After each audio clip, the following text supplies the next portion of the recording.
ಸವಿತೃ ಶರ್ಮ ಗುರೂಜಿ ಎಂಬ ವ್ಯಕ್ತಿ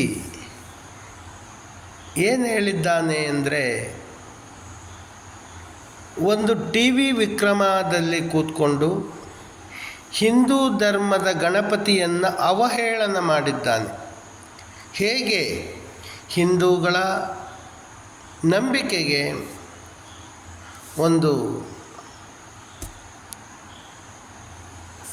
ಒಂದು ರೀತಿಯ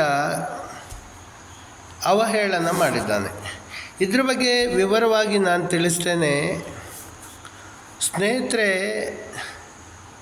ಅವನು ಏನು ಹೇಳಿದ್ದಾನೆ ಅಂದರೆ, ಮಣ್ಣಿನ ಗಣಪತಿಯನ್ನು ಪೂಜಿಸಿದರೆ ದರಿದ್ರ ಬರುತ್ತದೆ ಅಂತ ಹೇಳಿದ್ದಾನೆ. ಇದು ಶುದ್ಧ ಸುಳ್ಳು. ಇವನೊಬ್ಬ ಅಜ್ಞಾನಿ, ಗುರೂಜಿ ಅಲ್ಲ, ಅಜ್ಞಾನಿ. ಯಾಕೆಂದರೆ ಆ ಭಗವಂತನಿಗೆ ಒಂದು ಹೇಳ್ತೇನೆ ಅಂದರೆ, ನಾನೀಗ ಯಾವುದೇ ಗಣಪತಿಯನ್ನು ಮಾಡಿದ್ರೂ ಆ ಗಣಪತಿಯನ್ನು ನೀರಲ್ಲಿ ಬಿಟ್ಟು ನೀರನ್ನು ಕಲುಷಿತಗೊಳಿಸೋದು ಸರಿಯಲ್ಲ. ಅದನ್ನು ಒಪ್ಪಬಹುದು. ಅದು ವೈಜ್ಞಾನಿಕ ಕಾರಣಗಳು. ಯಾಕೆಂದರೆ ಪೇಂಟ್ ಇರುತ್ತೆ, ಅಥವಾ ಮಣ್ಣನ್ನು ಹಾಕೋದ್ರಿಂದ ಹೂಳು ಹೆಚ್ಚಾಗುತ್ತೆ. ಇದು ಒಂದು ವೈಜ್ಞಾನಿಕ ರೀಸನ್ನನ್ನು ನಾನು ಕೊಡಬಲ್ಲೆ.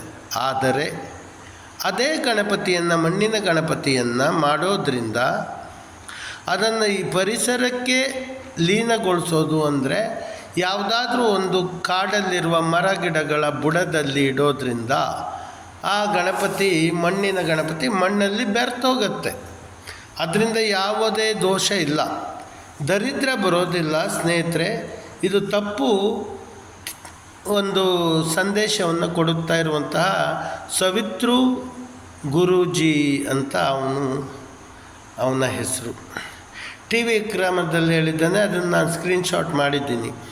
ಸ್ನೇಹಿತರೆ, ಇದರಲ್ಲಿ ಸಂಶಯ ಯಾರಿಗಾದರೂ ಇದ್ದರೆ ನಾನು ನಿಮಗೆ ಮಣ್ಣಿನ ಗಣಪತಿಯನ್ನು ಪೂಜಿಸಿ ನಿಮಗೆ ರಿಸಲ್ಟನ್ನು ತೋರಿಸಿ ಕೊಡಬಲ್ಲೆ.